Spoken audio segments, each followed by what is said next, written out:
정신을 말살시키고 나라를 완전히 공산 독재권에 몰아넣어서 사람을 공산주의 노예로 만드는 것이 공산주의인데 공산주의를 이길 힘은 기독교밖에 없다. 할렐루야! 여러분들이 공산주의를 때려잡아야 되는 것입니다. 이 땅에만 있는 주사파를 때려잡아야 되는 것입니다. 주사파를 때려잡고 공산주의를 때려잡을 때 이 나라에 진정한 희망이 있습니다. 우리 민족의 통일이 공산주의를 물리치되 다가오게 되는 것입니다. 이번 새로 된 윤석열 대통령께서 앞으로 5년 동안 철저하게 주사파를 때려잡는다고 약속을 하셨습니다. 취임사 내내 자유민주주의, 자유민주주의, 자유민주주의. 할렐루야. 자, 됐습니다. 윤석열이가 지금 이영훈이가요. 네. 저게 제정신이었을 거예요. 맞아. 저게 본정신이지. 본 마음이야 저게. 저게 지금 본 정신이야. 네. 근데 동시간대에 지금 김사환 목사가 똑같은 얘기를 하고 그렇지. 나오잖아요. 네. 지금 그러면 이렇게 대형 교회라고 자칭하는 이 사람들이 이렇게 갑자기 돌변했단 말입니다. 그 이 사람이 기자회견을 할 이유가 뭐냐는 거죠. 그렇죠. 설교 한번 해서 되지. 그 자기도 설교하는 것도 힘들었을 텐데 또 기자회견 해가지고라도 하락하는 보이지 않는 뭐 없이는 스스로 하겠습니까? 저거를. 그러니까 올려봐. 여기 한번 보면 보고 한번 얘기합시다. 예, 이거 올려봐요. 그거 보면 이용훈 목사 무속신앙 극우발언 파문 확산 하면서 대통령이 무슨 무속신앙에 뭐 함취돼 있는 것처럼 그렇게 표현을 했는데 이번에 보니까 그래도 우리 기독교계 원로인 그 김진홍 목사님이 참 이번에 광화문에 나와서 연설하는 것도 그렇고 상당히 그 중립적인 입장에서 기독교적인 입장에서 말씀을 잘 하시더라고요. 그런데 이번에 거기 그분이 성경책을 넣어줬을 때 윤석열 대통령이 나오자마자 한 게 뭐냐면 진짜 성경을 깊이 읽었다. 이번에. 그리고 나오면서 지금 나와 같이 옥에 갇혀 있는 지금 나 때문에 옥에 갇혀 있는 사람에서 간절히 기도해달라 이런 말씀을 했단 말이에요. 네. 근데 내가 김진홍 목사 그걸 보면서요. 네. 사실 김진홍 목사가 얼마나 많이 이북을 다녔습니까? 맞아. 네. 과거에. 네, 맞아요. 그랬잖아요. 네네. 근데 이 사람 꼬투리가 안 잡힌 것 같아. 지금 하는 것을 보면 그렇지. 예. 우리가 북한의 승려들 신부들 그 정의사회 구전단 이 사람들 예. 또 개신교의 그 NCC 계열의 사람들이 얼마나 많이 북한에 가서 친북 정책 홍보를 하고 이렇게 했잖아요. 예. 근데 그걸 보는데 이분도 많이 갔어요 옛날에. 네. 근데 참 이분이 그렇게 바른 말을 하고 이렇게 하는 것을 보면 저분은 거기 가서 꼬투리 안 잡고 깨끗하게 살았구나. 나 이것이 느껴진다니까. 예. 그런데 여기서 지금 이영훈 목사가 저기서 하는데 아까 그 본정신으로 할 때는 그렇게 했어요. 아니면 이럴 수도 있어요. 뭐냐면 지금 윤석열 대통령 그때 대통령이 막 돼서 힘이 있다고 생각을 한 거예요. 그렇죠. 예? 그래 시류에 그쪽에 탔죠. 근데 윤석열 대통령이 딱 감옥에 이렇게 구치소에 들어가게 되어지니까 힘이 없다고 생각이 되니까 시류를 다 가지고 누군가의 압력에 의해서 아니면 이쪽 줄을 서는 것이 좋겠다 해가지고 그렇게 비겁하면 돼요? 아니 그런데 저기 구속 취소되고 결정적으로 윤석열 패스를 넘어오는 그 순간에 조치도 됐단 그렇죠. 말이죠. 아니 윤석열 대통령한테 그렇게 할 필요가 뭐가 있어요? 아니 이영훈이가. 그 윤석열 대통령한테만 그런 게 아니고 네. 우리 광화문 정광훈 목사님 또 우리 광화문 세력들 그러니까 목사님도 해당돼. 당연히 우리들도 전부 다 극우로 매도하면서 그러니까 일관적으로 한교총의 목사들하고 전부 개를 같이 하는 겁니다. 소위 우리나라의 기득권 교회들, 소위 귀족형 목회하는 사람들이 전부 다 아스팔트 거리 나가지고 눈물겨운 애국 투쟁을 하는 이 사람들 갖다가 싸그리 그냥 매도하고 밟아 누르는 겁니다. 저게. 아니 김사만이도 그 얘기했어요. 뭐라고 했냐면은 지내놓고 보니까. 작은 교회, 대형 교회는 놔두고 그 사람들이 애국자더라. 그때 그렇게 말했지 않습니까? 그러면서 그 작은 교회 목사들 그런 목사들이 광화문에 가서 해야 된다. 이거 같이 해야 된다. 이렇게 해놓고 딱 뒤집어 가지고 이렇게 하니까 여기 지금 댓글에 그렇게 나오네요. 순복음교회 교인들이 이영훈이를 쫓아내는 것이 대한민국이 사는 것이다.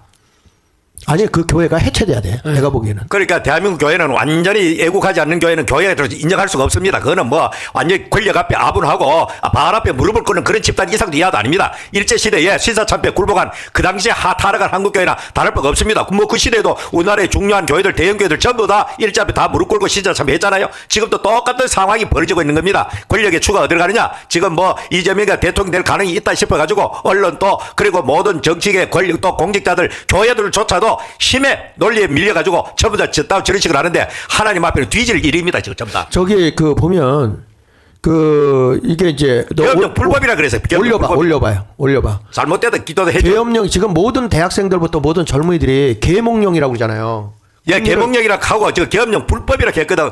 결단코 불법이 아닙니다. 대통령은 대통령의 헌법에 보장된 대통령의 고유의 권한 중에 하나가 그 누구도 할 수 없는 계엄령은 대통령만이 하는 국가의 비상사태를 선포할 수 있는 권한이 있는 겁니다. 네. 결단코 불법이 아니고 합법입니다. 저거는. 그 두 번째 보면 저기 점준환 목사 무슨 결과가 저 계엄령이 잘못됐다. 이건 이영훈이가 잘못된 거예요. 그렇죠. 무슨 결과가 나오든 현재 판단이 존중한다. 헌재 판단. 어떻게 존중합니까? 지금 헌법재판관 구성원이 우리법연구회가 지금 차지하고 있는데 그 사람들이 하는 우리법연구회가 하는 그 판단이 옳은 것입니까? 지금까지 쭉 보면 이제는 앞으로는요.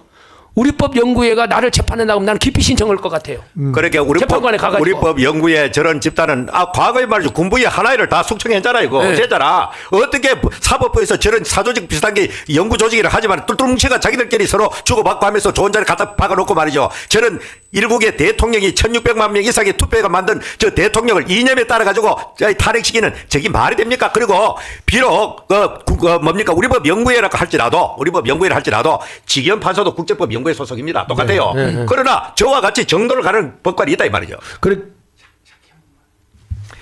그렇게 우리는 저런 그 헌법재판소가 그동안에 보여준 그 재판 과정, 심리 과정을 볼 때 결단코 중도에 서서 중립에 서서 공정하게 한 것이 아니라고 이미 다 공개되었기 때문에 저 결과에 따라 존중한다. 말도 되지 않은 소리를 하고 있는 겁니다. 네. 아니 그 이순영 그 사람이 대통령에 대해서 그 판결 내렸지 않습니까? 그걸 따라가야 돼요? 그걸 백성들이 그걸 대해서 옳은 것이다. 판사가 했으니까 이렇게 가야 돼요? 저항해야죠. 그래 지기현 판사께서 그렇게 지방법원 판사께서 아주 젊은 중년의 그 모습인데 그분이 이 엄청난 도도한 흐름에도 불구하고 이 물결을 역류시키는 저런 결단을 했지 않습니까? 하는 것은 바로 그동안에 그 공수처나 그리고 검찰이나 그 국수본이 이런 모든 집단을 한 것이 정상적인 법 절차 궤도에 이탈했다 이 말이죠. 공정에서 이탈뿐만 아니고 사법적 정당성, 절차적 정당성에서 위반되었기 때문에 구속 취소 결정을 내려버린 겁니다. 그러니까 지금 뭐냐면 헌재의 판단을 존중한다 그랬는데 헌재가 지금 보면 어느 자료를 갖고 오냐면 공수처에서 수사해 갖고 온 자료를 근거로 해서 판단한단 말이죠. 지금? 그렇죠. 예. 근데 사실 공수처에는 수사권이 없고 기소권이 없어요. 예. 그 형사 뭐냐면 그 구속 청구권만 있는 거잖아요. 청구권. 근데 청구권만 있는데 저 사람들이 수사권도 없는데 수사를 했단 말이죠. 근데 그거에 대해서 대통령이 거부했잖아요. 예. 그래서 거기서 수사를 안 받았어요. 예. 그런데 그걸 가지고 저들이 만든 걸 가지고 그걸 가지고서 재판을 하겠다? 헌재가? 그걸 존중한다고요? 아니 이영훈이가 똑바로 목사라면 예. 여기서 이렇게 얘기해야 돼. 헌재는 무조건 각하시켜라. 예.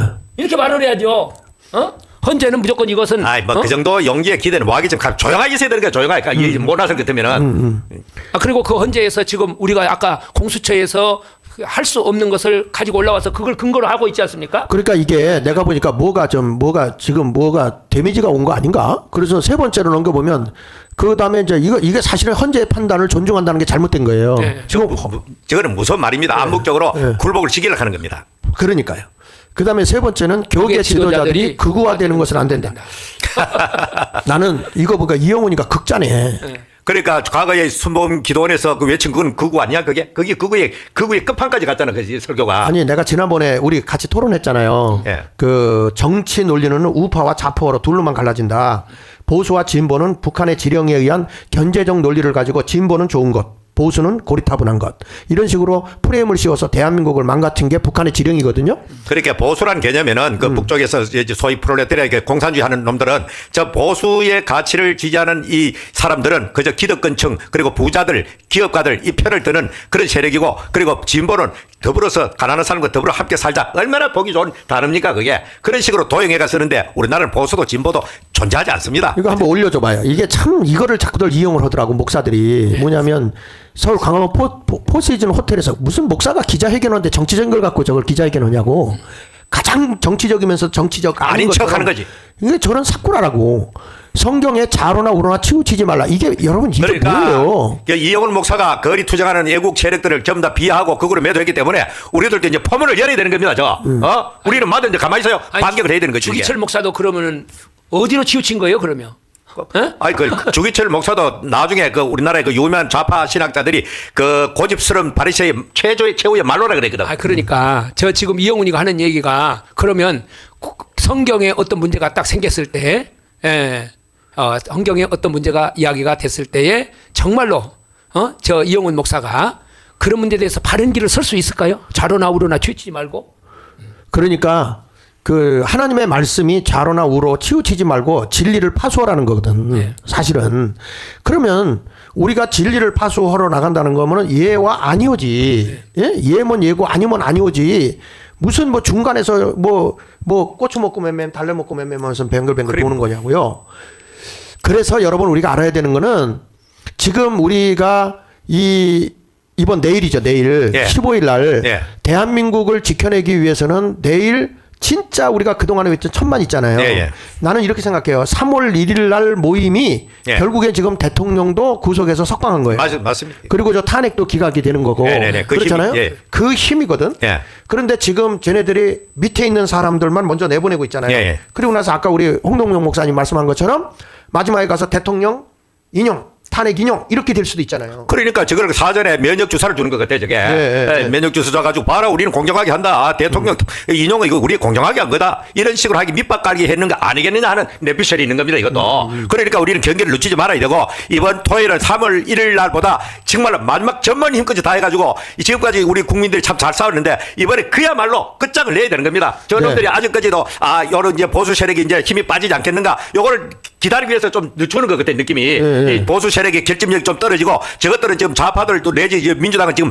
발악을 할 정도로 발광하거든 제가. 지금 어저께하고 그저께 쟤네들이 지금 그 나와서 지금 난리를 치고 밤새 지금 시위를 그러니까 하더라고요. 우리는 정말로 이번 토요일 날 바로 내일입니다. 내일은 정말로 이때까지 힘겹게 싸웠지만 이번에야말로 숨통을 끌어야 되는 겁니다. 저 세력들을 끊기 위해서는 이 깜짝 놀랄 숫자가 나가지고 그야말로 뭐 헌법재판관이나 그 누구라도 더 이상 어떻게 해볼 수 없는 정도의 사람들 나와가지고 외치면은 하나님께서 열고성이 무너지듯이 저 우리나라에 참 이때까지 대한민국을 파괴하는 저 세력들을 완전히 붕괴시키는 열고성의 함락이 일어나듯이 일어나리라 믿습니다. 네. 어저께 제주도에서 연락이 왔더라고 나한테. 목사님 이번에 표가 없었는데 갑자기 싼 게 나와서 표 다 끊어서 올라가게 됐습니다. 막 이렇게 하더라고요. 그러니까 육지에 있고 이 지하철 이렇게 닿는 수도권 지역에 있는 분들은 하여튼 내일 여러분 한번 마지막에 지금까지 수고한 것에 대해서 얘들이 지금 판결을 이번 주에 나는 할 줄 알았거든. 예. 이번 주 오늘까지 할 줄 알았는데 안 하고 다음 주로 미뤘단 말이죠. 그 원래 자기들도 그랬어요. 대통령 제일 먼저 한다 그랬는데 갑작스럽게 뒤로 밀어버리고 쉬운 것부터 먼저 때리는 거는 뭔가 모르게 자유파의 그 분열이나 또 이렇게 혼선이나 또 이렇게 방심해가지고 느슨하게 될 그런 분위기를 만들고 자기들은 또 전문 힘까지 민노총 동아리가 하는 이런 분위기 봐라. 우리 거리에서도 우리 좌파들 이 진보 세력이 더 강하다. 이런 노출하기 위해서 어떻게 방심하기 위해서 만들었다. 이 프레임 속에 있다. 그렇게 여기에 말려들면 안 됩니다. 우리는 정말로 내일은 그야말로 이때까지 어떤 집회보다 더 강렬한 집회를 해야 됩니다. 그러기 위해서는 수고스럽지만은 내가 살고 내 후손들이 사는 그런 이 대한민국의 전장에 자유를 위한 전장에 전 세계적으로 볼 때도 대한민국의 가문 이 전선은 자유 세계를 지키는 마지막 전장이다. 마지막 이렇게 보르다. 이렇게 미국의 소위 말하는 고든창이라는 이런 분들 그렇게 외쳤습니다. 우리는 그런 긍지를 가지고 내가 바로 나갈 때 자유 세계가 지켜진다. 이런 긍지를 가지고 나오시는 여러분 되기를 바랍니다. 네. 슬금슬금요. 예. 지금 이수신당은 동상 옆에 뭐 민주당 국회의원들이 뭐 텐트를 치고 그런다 그래요. 네. 확 밀어내야 됩니다. 사람이 발디딜 틈이 없이 모이면은요. 네. 깜짝 놀라서 다 밀려나가게 나가 돼 있어요. 떨어져요. 네. 나가 떨어져. 근데 그거 비워두면 안 되거든요. 그러니까 우리가 이왕에 딱 시작을 했으니까 저쪽 남대문 이제 이쪽까지는 딱 점령을 했어요 지금요. 이제는 저쪽 위로 강화문 위쪽이요. 그래서 서대문 쪽으로, 경복궁 안국동 쪽으로 이쪽까지 우리가 점령을 해버려야 됩니다. 예. 그러면은 종로까지 해가지고 동대문까지 꽉 차버리면은 아마 헌재도 그때는 이제 더 이상 어떻게 할 수가 없구나 하고 손을 들 거예요. 지금 우리 국민들이 알아야 되는 게 있어요. 그게 뭐냐면 지금 이제 이들이 그 1단계로 세운 게 뭐냐면 대통령 그 탄핵 인용입니다. 예? 그래서 이제 사법부에서 자기네들 우리가 말하는 그 우리법연구회 이런 그 좌파 세력들에 의해서 대통령을 탄핵 인용을 하려고 하는데 이게 이제 안 되는 쪽으로 가고 있잖아요. 그러다 보니까 이게 1차가 실패하면 쟤네들은 2단계가 나오는 거야. 2단계. 그 2단계의 조직은 말이죠. 민노총이라든지 전교조라든지 그다음에 대진연이라든지 이런 그룹들이 이제 나올 겁니다. 그래가지고 이게 뭐냐면 쟤네들 이재명이가 뭐라고 그럽니까? 내란이라고 그러잖아요. 쟤네들 내전하겠다고 그래요. 내전. 내전이라는 거는 국가와 국가끼리 싸우는 게 내전입니다. 그러니까 쟤네들은 북한과 중국을 업고 대한민국과 미국이 우리 함께하니까 이거 내전하겠다는 거 아닙니까? 한마디로 얘기하면 전쟁하겠다는 그렇죠. 거잖아요. 전쟁입니다. 전쟁. 지금 체제 전쟁이잖아요. 체제 전쟁에서 쟤는 2단계가 저는 지금 보고 있어요. 2단계, 3단계까지 쟤들은 계획을 세웠다고 보고 있어요. 그 2단계가 네. 그게 오지 않습니까? 네. 그러면 김정은이가 내려오면서 이렇게 말을 했겠어요. 남한에 있는 우리 동포들이 우리를 지원해달라고 했다. 이렇게 하고 나올 거란 말입니다. 6.25 때도 그랬죠. 6.25 때도 6.25 그거 지금 러시아가 지금 우크라이나 전쟁했는 것도 러시아계 국민들이 우크라이나로부터 탄압을 받으니까 우리아가 좀 건져주시오 해가지고 들어간 겁니다. 네. 예, 그러니까 김정일이가 김대중이 만났을 때도 그 얘기했거든요. 우리가 일으킨 것이 아니고 남한에 있는 우리 동포들이 예? 우리 동포들이 우리를 구원해달라고 해서 우리가 6.25 때 내려갔다. 김정일이가 그렇게 얘기하니까 그 말을 듣고 김대중이가 뭔 말했어요? 아무 말 못하잖아요. 네. 그것에 대해서 왜? 그 중에 하나가 누구예요? 김대중 아닙니까? 예? 박헌영의 그 사람들이 예? 그 이북이 내려와서 연방제를 만들고 통일을 하기 위해서 우리를 구출해달라 이런 사인을 보내니까 간 거 아니에요? 그 말 하니까 김대중이가 그 말을 들을 때 어떻게 했겠어요? 저놈들은 빨갱이 저 세력들은 바퀴벌레 같아. 그 박헌영이가 그때 끝장 날 줄 알았는데 계속해서 밑에서 우리 집에 그때 좀 흐름한데 그 교회 개척교회 할 때 보면은 바퀴벌레 약체가 다 죽은 것 같은데 며칠 안 되면 뭐 또 새카만 올라오는 거야. 이 빨갱이 조직들은 전부 다 바퀴벌레 조직 같아. 그러니까 완전 끝장을 근본을 처리 안 하면은 이 나라는 결국에는 저놈들에게 지배를 당하고 점령당하는 지금 우리나라가 지금 만개에 있는 건 만개. 그래서 윤석열 대통령이 목숨을 걸고 이 체제 수호 전쟁을 했는데 끝장을 내야 됩니다. 우리가 옆에서 그 후원하고 이렇게 강력하게 지원하지 않으면은 대통령 혼자 의하겠습니까? 이미 우리는 대통령과 함께 이 자유 전선에 나섰으니까 우리는 이 전쟁하는 군인 전사의 마음으로 함께 싸워야 되는 겁니다. 어떤 사람이요? 목사님 그 바퀴벌레를 싹 없애는 방법이 뭔지 압니까? 이렇게 묻더라고요. 그 뭐요? 그랬더니 그것을 잡아먹으면은 몸에 좋다고 하면 싹 없어져 본대요. 그 잡아먹으면. 그 바퀴벌레 튀어나오는 데도 있어요. 그러니까 네. 이게요 답이에요. 뭐냐면은 이 반체제 세력 있잖아요. 이건 잡아먹을수록 우리 몸에 해롭습니까? 좋습니까? 대한민국이 살아나죠. 살아나는 거거든요. 예. 이게요. 그러니까 이 바퀴벌레를 하려면은 바퀴벌레를 없애려면 그렇게 해야 되는 것처럼 윤석열 대통령이 이걸 들고 나왔잖아요. 이 문제를. 그게 들고 나왔으니까 국민들이 전부 다 단결을 해야 돼. 네. 단결해서 하나라도 남겨두면 안 돼요. 가나안 땅을 점령할 때 한 명이라도 남겨두지 말라고 했잖아요. 그게 나중에 올무가 된다 그랬잖아요. 그렇죠. 올무가 네. 되니까. 그래서 이 반체제 반국가 세력들 있잖아요. 네. 이번 기회에 윤석열 대통령이 이 기치를 내걸었으니까 언제 지금까지 대통령이 이런 것을 기치를 내건 사람이 누가 있었습니까? 네, 네. 반드시 이건 척결해야 돼요. 이건. 그러니까 이번에 우리가 보면 이 광화문에 우리가 나가는 것 중에 하나가 이제 윤석열 대통령도 외쳤지만 자유와 법치를 해달라. 그걸 위해서 우리가 광화문에 다 나와야 돼요. 다 나와야 되는 거고. 그다음에 이제 두 번째로 넘어갑시다. 시간이 없으니까 두 번째로 넘어가서 보면 국민들이 대통령에게 요구하는 게 두 번째로 넘겨주세요. 시간이 없어요. 자, 두 번째. 대한민국 예. 사회 곳곳에 숨어 있는 반헌법적 반국가 세력들의 실체를 확인해서 척결해달라. 제일 중요한 게 뭐냐면 윤석열 대통령이 끝까지 같이 싸우겠다고 해야 우리 우파들이 싸워서 이깁니다. 그러니까 심지어 오늘 아침에 어떤 유튜브 그 굉장히 수준 있는 유튜브인데 네네. 그분은 어떻게 말을 하면은 좌파들도 지금 딜레마에 빠져 있는 게 오히려 대통령을 탄핵을 기각시켜가지고 대통령장 올려놓고 흔들리기 나느냐. 만일에 대통령 기각시켜버리면은 이제 밖에 자유롭다는 구속도 될 일도 없고 네네. 저래 됐을 때 대통령이 밖에 장외에 나가지고 강화문 세력하고 앞장서 선두에 서보면 나라가 혁명이 나다는 기라 그렇죠. 자유우파 혁명이 나 이래도 저래도 뭐하는 딜레마에 빠져 있다는 게 자기들이. 예. 그러니까 여기 보면 곳곳에 대한민국 곳곳에 지금 써 있는 반헌법적 반국가 세력들의 실체를 지금 알고 있잖아요. 세상에서 가장 대한민국에서 정보를 많이 알고 있는 분이 대통령. 그렇죠. 당연하죠. 그렇죠. 그러면 거기에 보면 반헌법적이고 반국가 세력들의 실체를 확인해야 된단 말이야. 그리고 아까도 제가 잠깐 얘기했지만은 지금 주사파 세력들 그리고 민노총이라든지 전교조 그리고 반국가 체제 세력들이 지금 어마어마한 자금을 갖고 있다고요. 그렇죠. 그게 제일 큰 문제예요. 그게. 자금을 저게 내가 보기에는 몇백조를 쥐고 있을지도 몰라요. 이재명이도요. 네. 얼마나 많은 돈을 갖고 있겠습니까? 네. 대장동 이런 데서 걷어들인 돈이 있을 거 아니에요. 그 어마어마한 돈을 가지고 뭐 해요? 판사들 노비할 거 아닙니까? 네. 법관들을. 네. 그런 것이 지금 하나하나 지금 드러나고 있지 않습니까? 네. 그런데 윤석열 대통령이 지난번에 민노총 수사하면서 네. 뭘 수사했습니까?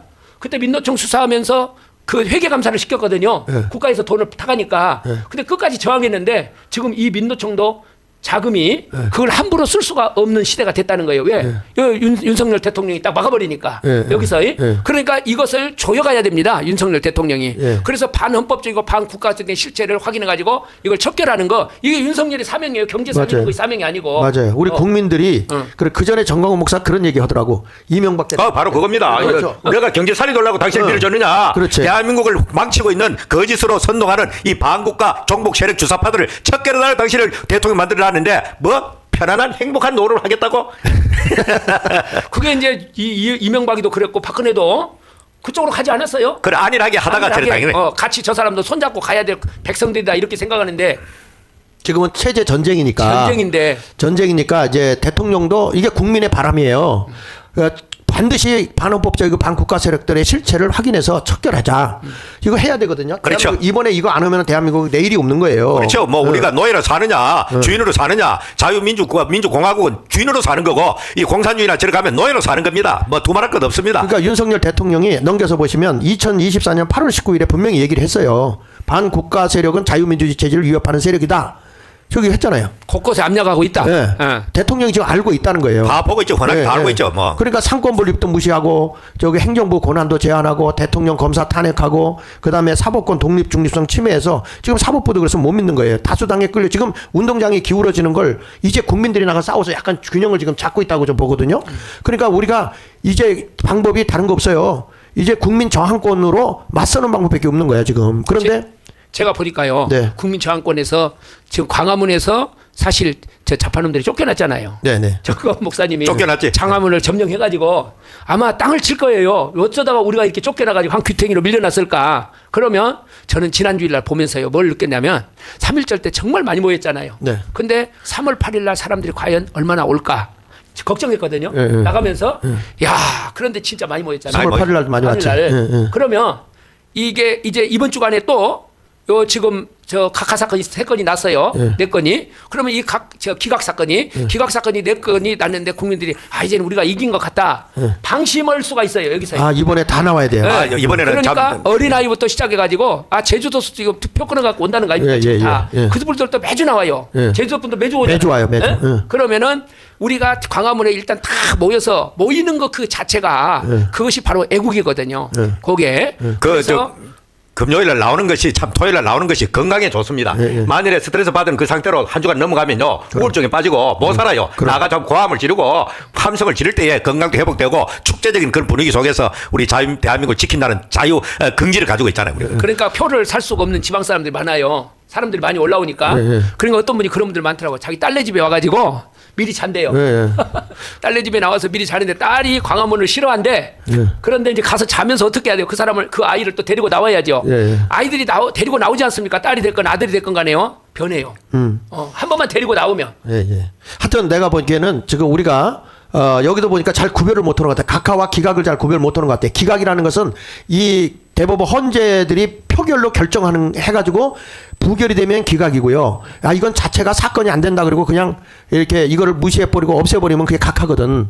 그러니까 지금 각하하는데 난 재밌는 게 헌재위원장 그 대행이 문영배죠. 그 사람은 뭐냐면 이건 난 써주는 대로 하는 거다. 그걸 듣고 참 나 기가 막혀가지고요. 자기 스스로 올무에 빠진 거죠. 말해가지고. 자, 그 다음에 넘겨서 보시면은 이 2024년 8월 19일에 보면 이 대통령이 한 말이 있어요. 반국가 세력, 거기. 우리 사회 내부에는 자유민주주의 체제를 위협하는 반국가 세력들이 곳곳에 압력하고 있습니다. 북한은 개전 초기부터 이들을 동원하여 그랬어요. 그러니까 동원 세력이 있다는 거잖아요. 북한 전쟁을 일으킬 때 초기부터 한국 내에 동원되는 세력이 있었던 것처럼 지금도 있다는 거잖아요. 이걸 대통령이 한 말이야. 저기 보세요. 북한 공산주의를 추종하는 세력 진보당 경기 동해 주사파. 옛날에 우리 그 강기갑인가 공중 부양한 사람 있잖아요. 강기갑이 맞아요. 근데 내가 이번에 보니까요. 그 사람을 무죄를 때렸더라고. 그 무죄를 때린 놈이 우리법 연구회더라고. 그런 놈들이 다 하죠. 근데 이것을 심각하게 생각을 안 한 거예요. 그래서 이 우리법 연구회 출신들이 말하자면은 이 국가 사범 이런 것에 대해서 법으로 때려버리는 거예요.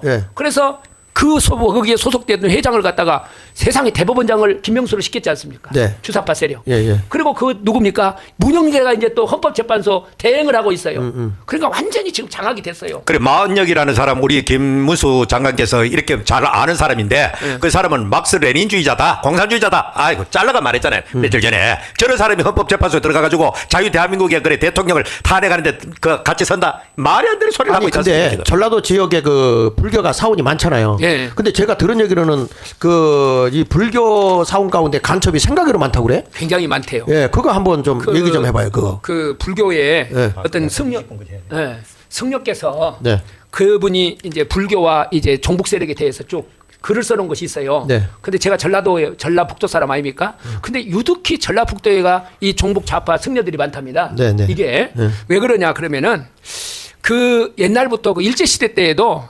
승려들을 시켜가지고 일본에서 임진왜란 때 네, 네.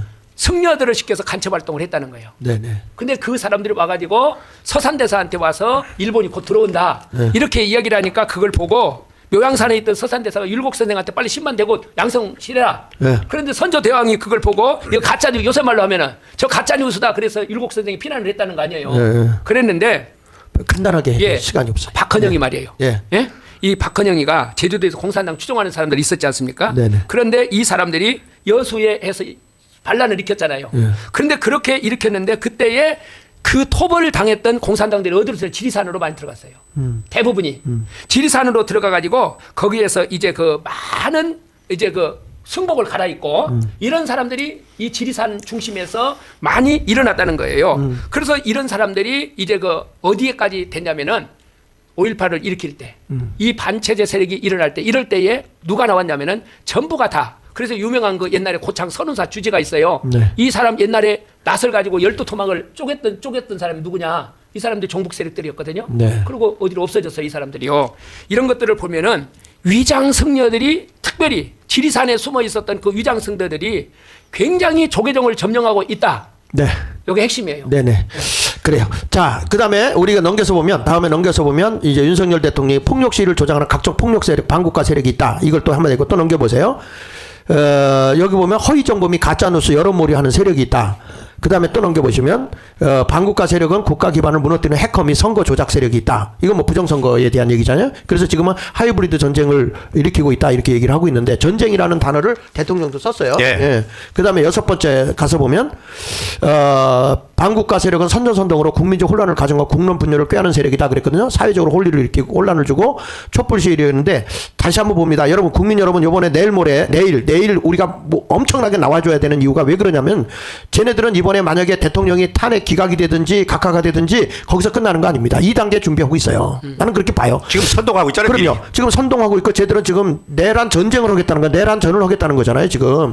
그러니까 지금 그 2단계가 지금 드디어 발동했어요. 3단계가 되면은 지금 동부연합 같은 그 이석기 그룹들이 가만히 있을 것 같습니까? 무기 들고 나온다고. 무기 들고 나온다고. 무기뿐만 아니고 예. 그 사람들이 추구했던 거 각 기관 시설 다 예. 그거 폭발시키고. 아니 근데 지금 경기 지역의 청소부 이재명 때 다 그들이 장악했거든요. 경제 생태계를.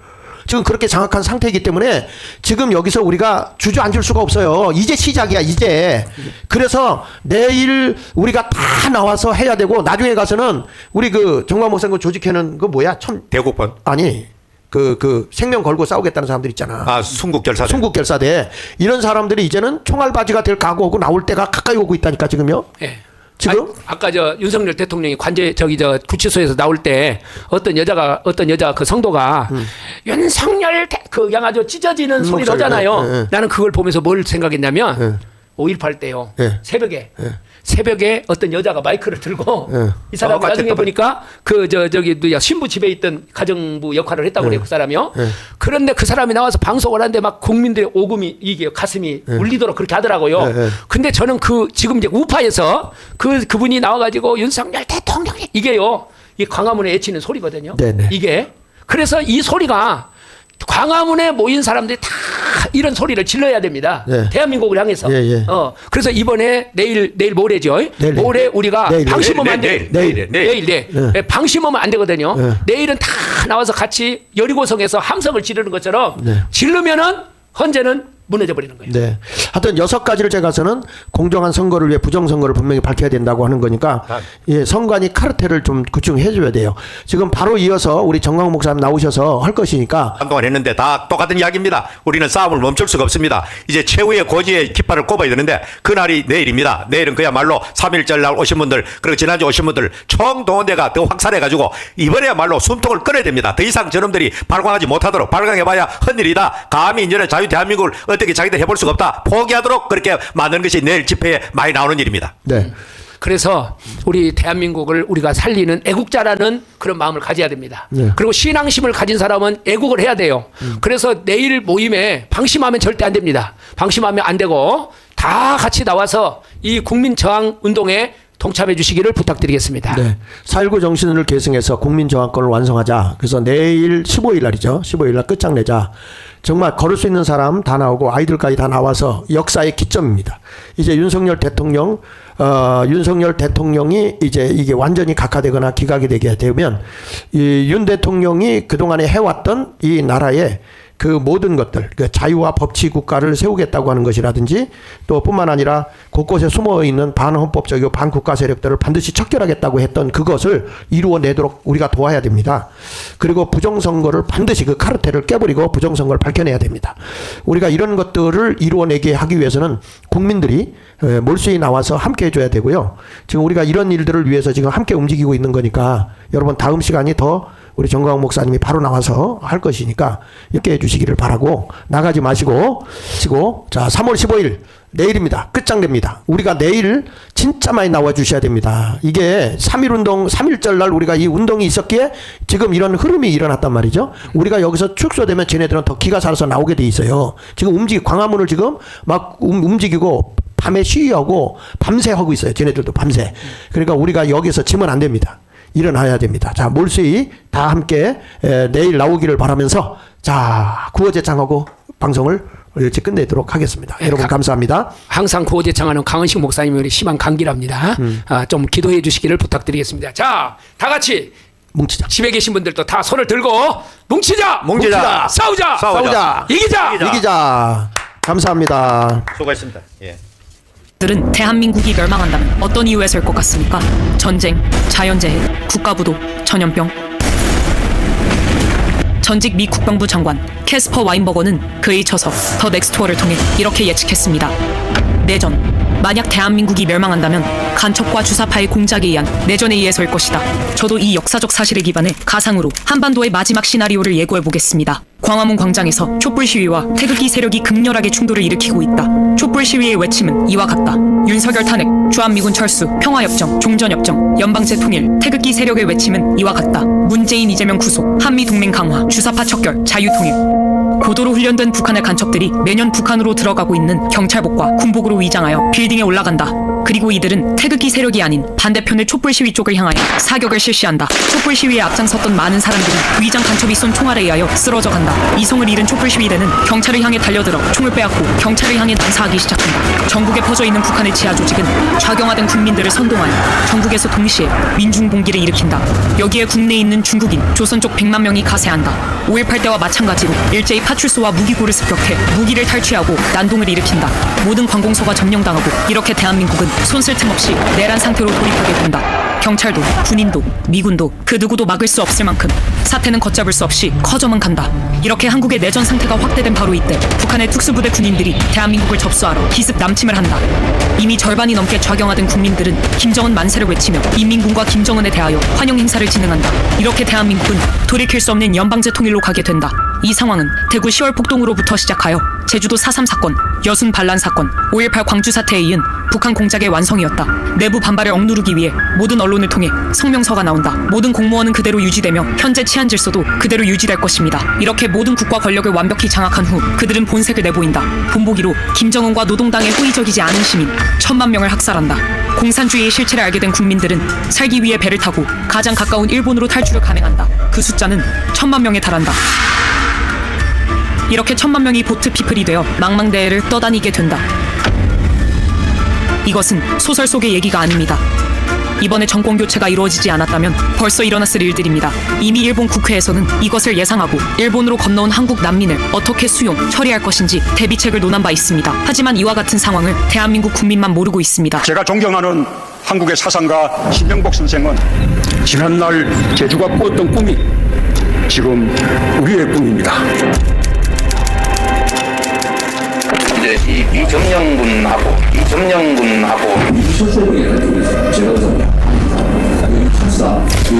미북 간의 김정일 또 김일성 주석의 노력들이 폄훼되지 않도록 훼손되지 않도록 애써야 할 것입니다. 미군 철수가 신념인 이재명을 지지하는 국민의 숫자가 무려 1,614만 명에 달합니다. 미 국무부 장관과 CIA 국장을 지낸 마이크 폼페이오는 한국 언론과의 인터뷰에서 충격적인 발언을 했습니다. 지금 이 상태로 간다면 다음 전쟁은 대한민국입니다.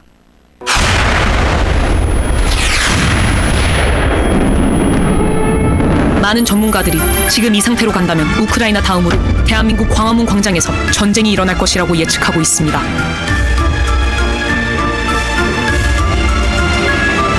다음 전쟁은 대한민국입니다. 존경하는 국민 여러분, 저는 대통령으로서 피를 토하는 심정으로 국민 여러분께 호소드립니다. 지금까지 국회는 우리 정부 출범 이후 22건의 정부 관료 탄핵 소추를 발의하였으며 지난 6월 22대 국회 출범 이후에도 10명째 탄핵을 추진 중에 있습니다. 이것은 세계 어느 나라에도 유례가 없을 뿐 아니라 우리나라 건국 이후에 전혀 유례가 없던 상황입니다. 판사를 겁박하고 다수의 검사를 탄핵하는 등 사법 업무를 마비시키고 행안부 장관 탄핵, 방통위원장 탄핵, 감사원장 탄핵, 국방장관 탄핵 시도 등으로 행정부마저 마비시키고 있습니다. 국가 예산 처리도 국가 본질 기능과 마약 범죄 단속, 민생 치안 유지를 위한 모든 주요 예산을 전액 삭감하여 국가 본질 기능을 훼손하고 대한민국을 마약 천국, 민생 치안 공황 상태로 만들었습니다. 민주당은 내년도 예산에서 재해대책 예비비 1조 원, 아이돌봄 지원수당 384억, 청년 일자리, 심해가스전 개발사업 등 4조 1천억 원을 삭감하였습니다. 심지어 군 초급 간부 봉급과 수당 인상, 당직 근무비 인상 등 군 간부 처우 개선비조차 제동을 걸었습니다. 이러한 예산 폭거는 한마디로 대한민국 국가 재정을 농락하는 것입니다. 예산까지도 오로지 정쟁의 수단으로 이용하는 이러한 민주당의 입법 독재는 예산 탄핵까지도 서슴지 않았습니다. 국정은 마비되고 국민들의 한숨은 늘어나고 있습니다. 이는 자유 대한민국의 헌정 질서를 짓밟고 헌법과 법에 의해 세워진 정당한 국가기관을 교란시키는 것으로서 내란을 획책하는 명백한 반국가 행위입니다. 국민의 삶은 안중에도 없고 오로지 탄핵과 특검, 야당 대표의 방탄으로 국정이 마비 상태에 있습니다. 지금 우리 국회는 범죄자 집단의 소굴이 되었고 입법 독재를 통해 국가의 사법 행정 시스템을 마비시키고 자유민주주의 체제의 전복을 기도하고 있습니다. 자유민주주의의 기반이 되어야 할 국회가 자유민주주의 체제를 붕괴시키는 괴물이 된 것입니다. 지금 대한민국은 당장 무너져도 이상하지 않을 정도의 풍전등화의 운명에 처해 있습니다. 친애하는 국민 여러분, 저는 북한 공산 세력의 위협으로부터 자유 대한민국을 수호하고 우리 국민의 자유와 행복을 약탈하고 있는 파렴치한 종북 반국가 세력들을 일거에 척결하고 자유 헌정 질서를 지키기 위해 비상계엄을 선포합니다.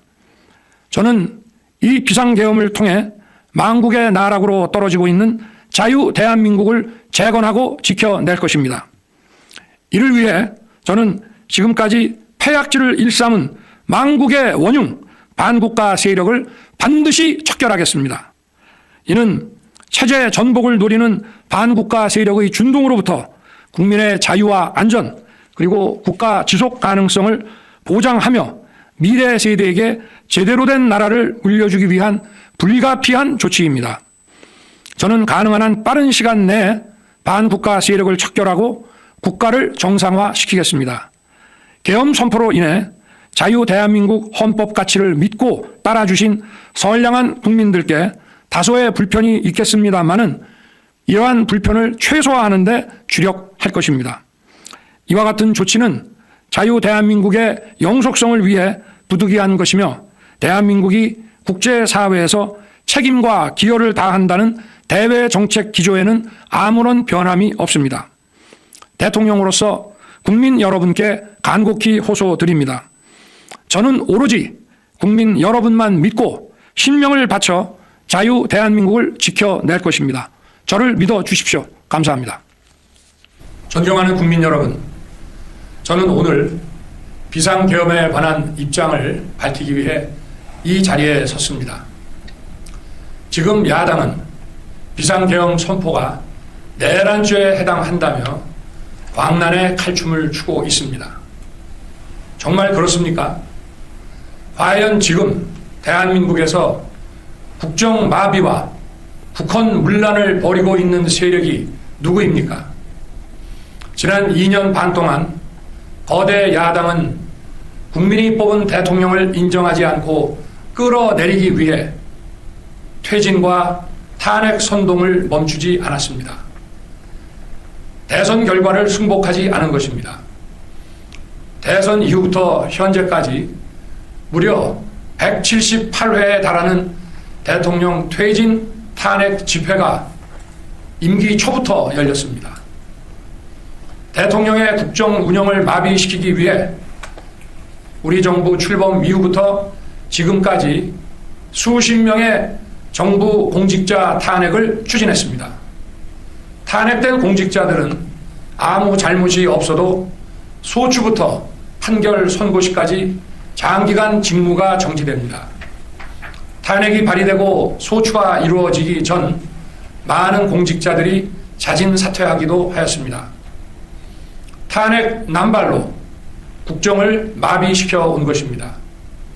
장관, 방통위원장 등을 비롯하여 자신들의 비위를 조사한 감사원장과 검사들을 탄핵하고 판사들을 겁박하는 지경에 이르렀습니다.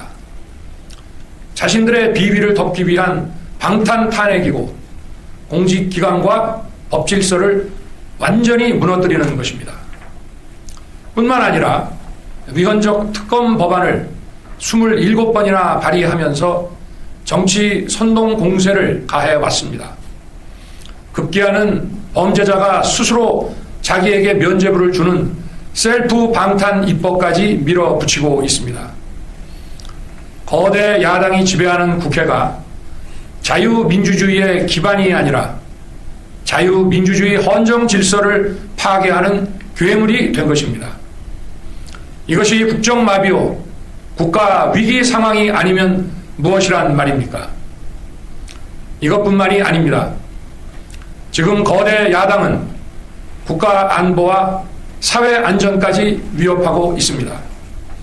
예를 들어 지난 6월 중국인 3명이 드론을 띄워 부산에 정박 중이던 미국 항공모함을 촬영하다 적발된 사건이 있었습니다.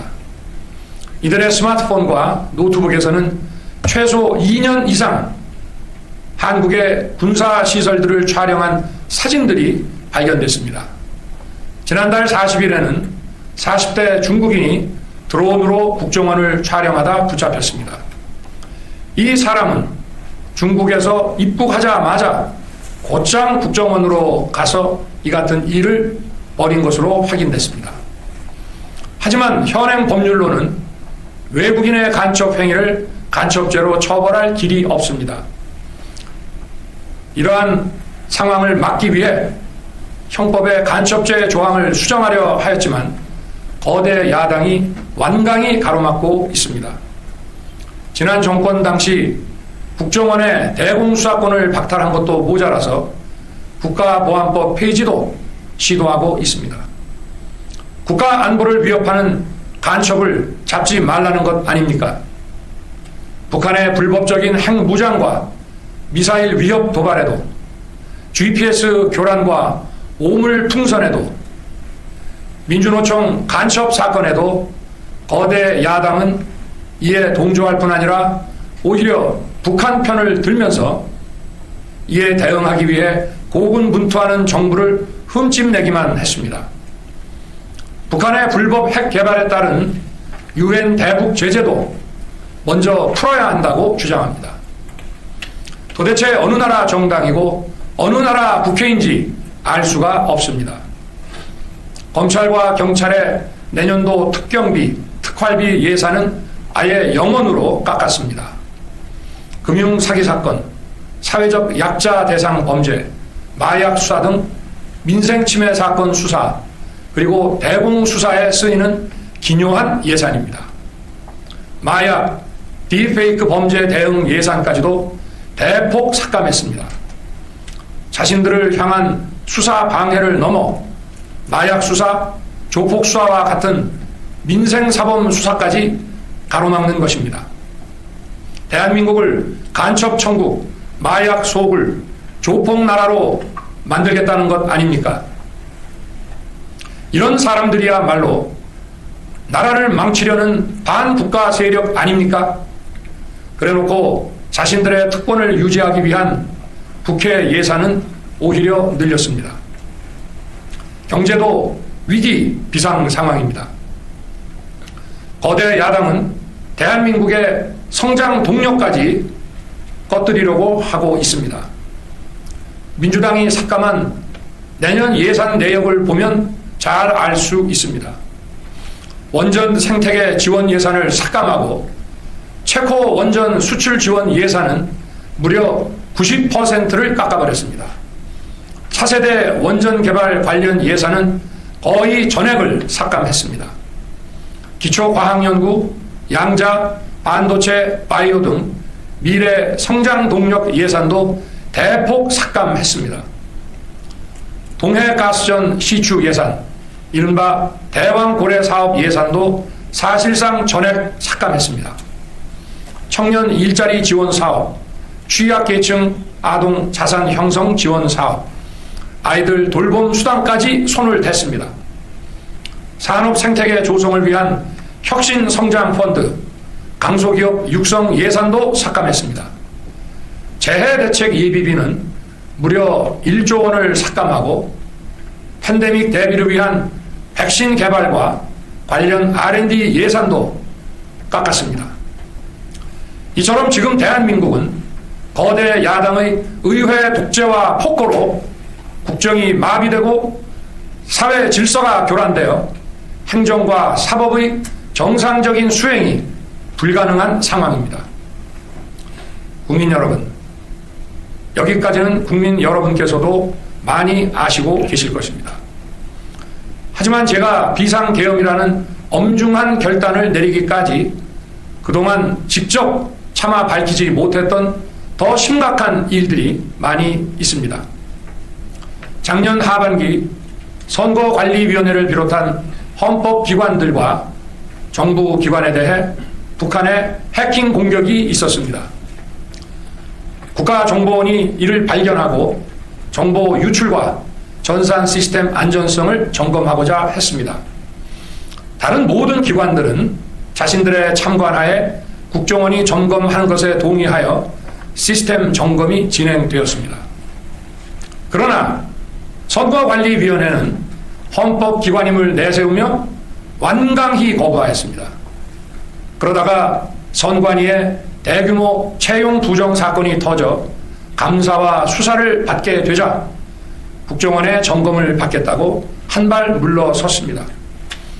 그렇지만 전체 시스템 장비의 아주 일부분만 점검에 응하였고 나머지는 불응했습니다. 시스템 장비 일부분만 점검했지만 상황은 심각했습니다. 국정원 직원이 해커로서 해킹을 시도하자 얼마든지 데이터 조작이 가능하였고 방화벽도 사실상 없는 것이나 마찬가지였습니다. 비밀번호도 아주 단순하여 1, 2, 3, 4, 5 같은 식이었습니다. 시스템 보안관리 회사도 아주 작은 규모의 전문성이 매우 부족한 회사였습니다.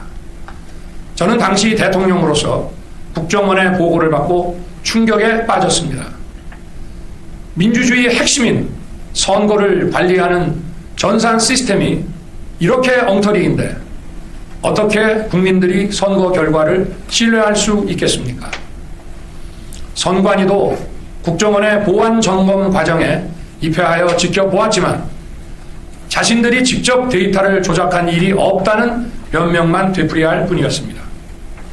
선관위는 헌법기관이고 사법부 관계자들이 위원으로 있어 영장에 의한 압수수색이나 강제 수사가 사실상 불가능합니다. 스스로 협조하지 않으면 진상규명이 불가능합니다. 지난 24년 4월 총선을 앞두고도 문제 있는 부분에 대한 개선을 요구했지만 제대로 개선되었는지는 알 수 없습니다. 그래서 저는 이번에 국방장관에게 선관위 전산 시스템을 점검하도록 지시한 것입니다. 최근 거대 야당 민주당이 자신들의 비리를 수사하고 감사하는 서울중앙지검장과 검사들, 헌법기관인 감사원장을 탄핵하겠다고 하였을 때 저는 이제 더 이상은 그냥 지켜볼 수만 없다고 판단했습니다.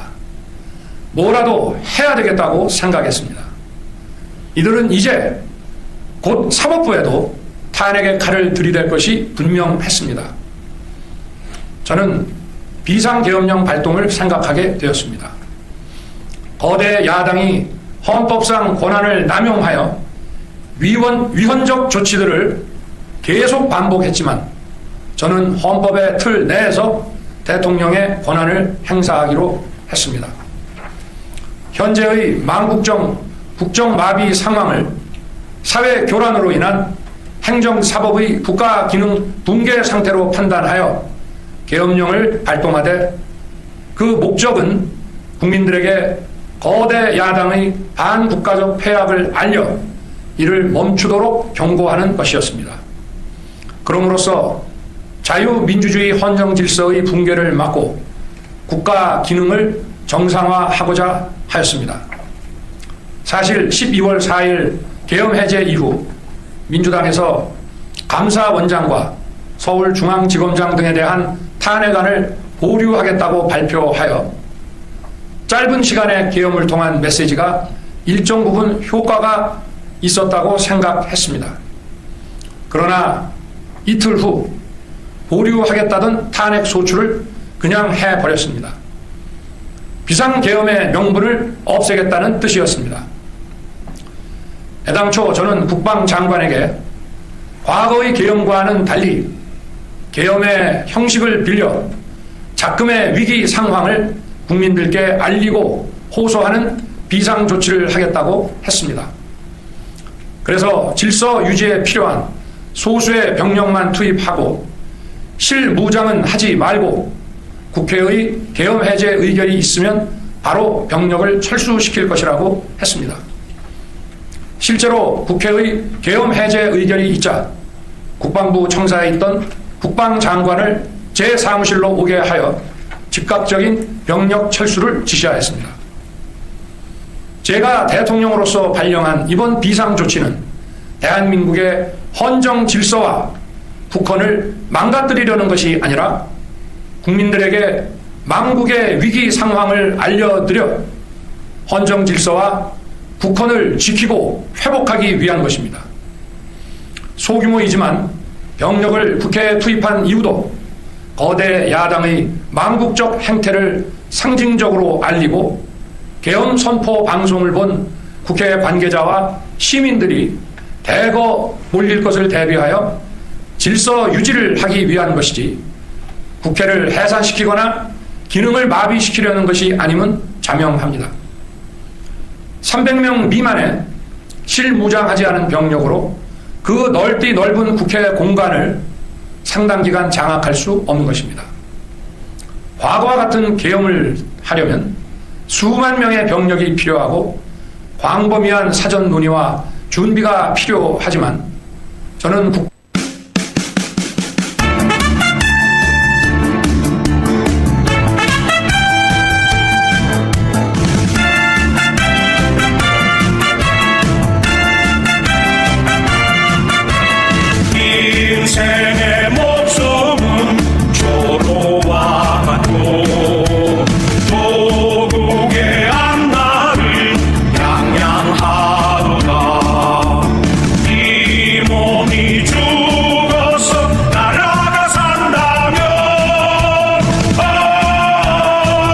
이슬같이 기꺼이 죽으리라.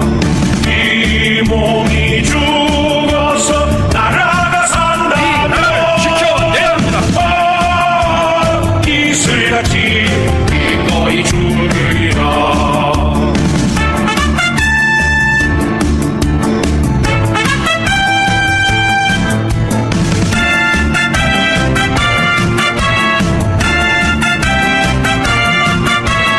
인생의 목숨은 조로와 같고 조국의 앞날이 양양하도다.